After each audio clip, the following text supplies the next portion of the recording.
Alright everybody, welcome back to another week of To See or Not to See. It's Halloween week, even though Halloween's next week, because now all the Halloween movies come out. And what do we got first? We have Universal Pictures' Ouija.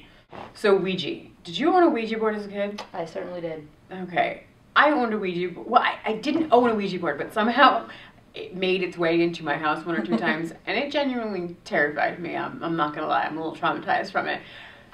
I was really hopeful for this film, and for me, it just did not live up to any hype I had in my mind, preconceived.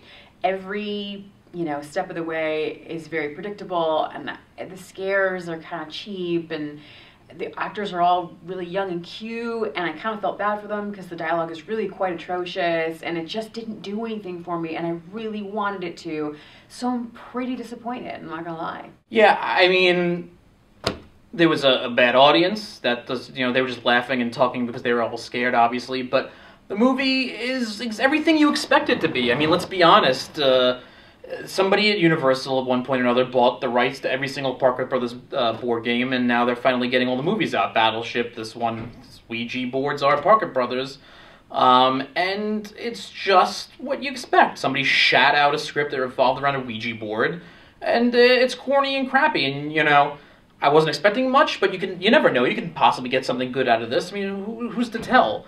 So, yeah, it was a little strange, and, they try really cheap scares, and again, it's a movie full of people who just don't know what the fuck they're doing. A guy's, riding his bike down, a highway, and he has to go under an underpass, and what does he do? He gets off his bike and slowly walks through the underpass instead of just keep riding his bike. Or the guy who's obviously, standing in darkness for 20 minutes, not trying to play a trick on anybody, but just waits for somebody to turn on the light to scare them before even saying, "Oh, hey guys, I'm here." It really angers me, but if jump scares get you, you're gonna love the film. It's exactly what you're looking for. So, I mean, Ouija. So, yeah, I mean, Ouija, I don't see it, but you're gonna see it anyway. I know that for a fact, so go fucking see it, because that's what you're gonna do. No, I mean, he's 100% right. I can't argue with you. You're totally gonna see it anyway, and that's fine. It will have an audience, and it will make money, let's be honest. But please don't see it. Just make us feel better. And, make us think that you're not gonna see it. That'd be great. Well, you're gonna see it? Yeah, right? She's not gonna see it, so there you go. But more horror, we have Babadook, IFC midnight release, Australian film, which premiered at Sundance, was at the new director's new films series here in New York, which it's interesting. I liked Babadook. I thought it was a really scary movie. I'm not a big gory movie sort of a fan, so I really liked that this was more scary and just creepy, and I closed my eyes a couple of times, so that was anyway, anybody who knows me, I put my glasses down a little bit so I couldn't quite see it in focus.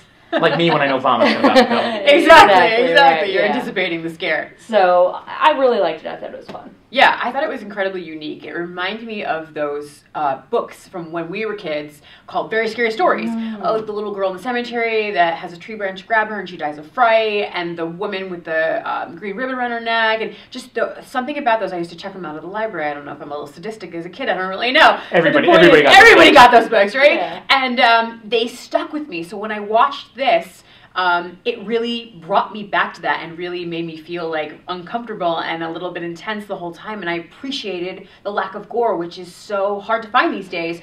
It was unique. The kid in it is a great actor because he's obnoxious, and I just wanted to punch him because he's weird and annoying, and so I felt the pain of the mom and the progression of sort of this madness and of what's going on and feeling haunted and aggression, and it was very unique.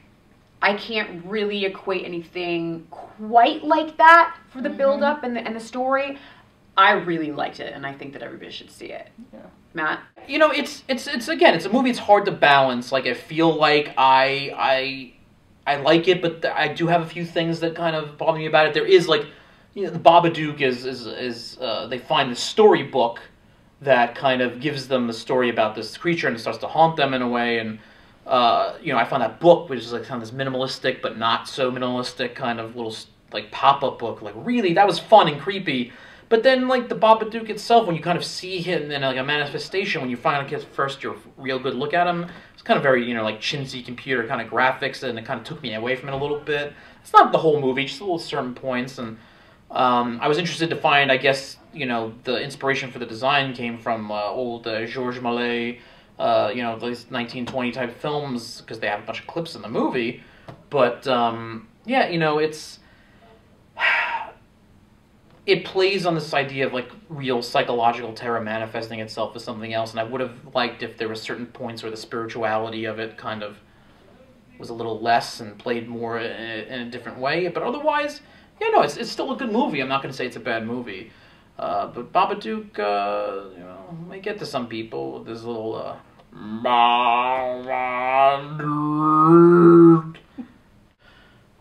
So yeah, Babadook, I'd see it. Why not? It's worth it. Yeah, definitely see Babadook.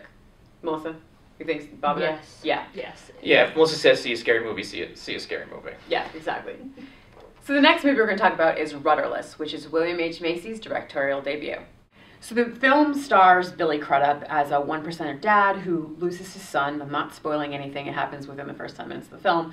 And then sort of abandons that life to sort of get away from the grief and not really face his feelings and what's going on. So he lives on a boat and turns to alcohol. And one day, Felicity Huffman plays his ex-wife, who is absolutely superb in everything that she does. She has very little screen time in the movie, but of course in every scene she's amazing. She shows up with a box of CDs that the son had recorded, demo CDs, and Sam is the character, Billy Crudup's character, learns each song by ear to sort of reconnect, ends up at a bar at open mic night, plays one of the songs, earns a fanboy in Anton Yelchin, who's always completely delightful and just really great spirit and energy, and I think in every film that he brings, that he's in. They sort of form a relationship, which is a really nice foil, father-son-esque, really, really nice foil for Billy Crudup, who is very solid in this movie, a very emotional journey, very grounded.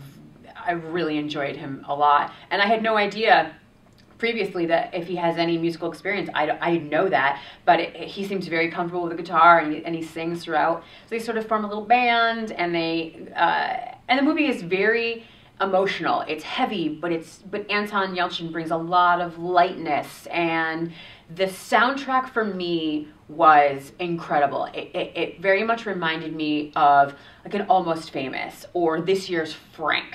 You want to know every song. I found myself tapping my feet, nodding my head, and enjoying every single track, which is really hard to say, but I think it's just one of those films. And it's handheld, the camera's handheld, so you really feel like you're in the room and you're at a concert, and it's really cool and really fun. And I wanted to Google the lyrics. I did. I wanted to Google the lyrics immediately, and I sat through the credits to look at the names of the songs. Like, they're very cool. They did a great job. William H. Macy not only has a producer hand in it, but also is one of the 3 screenwriters, which I think was really great too, to sort of see his artistic element throughout. And I was a big fan. I think it'll play well with a large audience. I mean, we're not looking at an Academy Award winner, but we're looking at a really emotionally grounded film, and I highly recommend it. So yeah, Rudderless is out now. We actually didn't see Rudderless. We had some issues when the screenings ran around, so we actually missed it. But it's actually on demand, which means you could buy it right now and watch it at home. Which there's a lot of stuff that's kind of on the on-demand thing. I mean, we should probably talk about that. It's the way of the future. It's the wave of the future. It's the way of the future. It is. If you couldn't tell already, I'm in love with Frank, which came out earlier this year, which has been on VOD for a while. But it is, Michael Fassbender, who's playing a character that was based on a stand-up comedian's character from a while ago, who had passed away. It has nothing really to do with the stand-up character as much. But it's just utterly, utterly brilliant. The soundtrack is incredible. I'm obsessed with it. The movie can be heartwarming to some, funny to others. But overall, it's just something that's so engrossing and so enthralling. And I know people think, if you want to get like a Best Actor nomination, you have to be, but my mother hit me and I don't know what to do. Obviously I'm being corny and cheesy about it. But the whole point is that, this is not necessarily a subtle performance, but it's a two-sided kind of performance also for Fassbender, and if he doesn't get every award in the world, I think something's wrong. I really do. Frank, everybody see it, please. My choice for on demand would be Snowpiercer. I love Snowpiercer. I bought it as soon as it was available on iTunes when it came out in theaters. I've seen it like 8 times. Yep. I can't help it. And it's a really fun film. It's nonstop from beginning to end. Yeah. It's action packed, but there's an emotional element to it. So, and it's got amazing visuals and great performances. It's just a really, really good movie. And to date, I think, isn't it the highest grossing movie that's on video on demand to date? So, yeah. Which is quite a feat considering the whole Weinstein Brothers release thing. Yeah. It's great. I think it's in everybody's top 3. Oh, it's got right. Yeah. So, I actually haven't seen it yet. Which is a travesty. I know. I'll rent it this week. We will all sit down, and I guarantee you heard it here. I guarantee you that you will like it. I'm saying it now. So I'm going to talk about my pick, which is Dead Snow, which is the follow-up to, it's Dead Snow 2, Dead vs. Red. And Dead Snow was the original about a group of people that go to a ski shack and are attacked by Nazi zombies, because the tagline is, they're not just zombies, they're Nazi zombies, which has got to be, hands down, one of the best taglines for a film. I mean, it basically tells you what you're getting into, which is an amazing thing, let me tell you. And it's really hard to say that a sequel is better than the original, but hands down, this one is better than the original. This one is majority in English, which is obviously super helpful. And not to spoil anything, because it's right in the title, but you get Nazi zombies and then you get Russian zombies. And they battle each other.